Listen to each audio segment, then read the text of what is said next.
Friday marks the end of November, and as we look at the markets into the final month of the year, we're looking at the type of market environment reminiscent of Q1 2018. When the year got going, the US dollar was under pressure and risk sentiment was shaky. This had a lot to do with the US administration's soft dollar policy and worry about the impact of Fed policy normalization. But the market got away from these themes in the second and third quarters, dismissing both the role of the White House in FX markets and the negative impact of monetary policy normalization on risk appetite.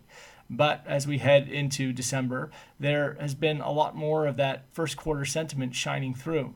This week has really done a good job highlighting this fact, with the Fed communicating concerns about downside risks yet to be felt from recent rate hikes, and President Trump showing his willingness to keep pushing forward with the White House's protectionist agenda. On that note, it will be interesting to see what comes of a meeting that normally has very little influence on markets, that meeting being the G20. With all things political controlling markets in 2018, weekend G20 developments could actually have an impact on Monday opening levels.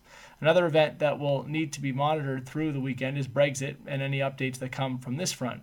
We're at the point where Theresa May has survived through a tough setback in November, has managed to secure a deal with the EU, and is faced with the final difficult challenge of getting her own government to sign off. The vote is scheduled for December 11th, which means there's more turbulence between now and then.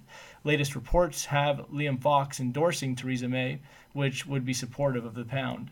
Looking at the Friday calendar, key standouts come in the form of German retail sales, Eurozone unemployment, Eurozone CPI, Canada GDP, and Chicago PMIs. That's all for now.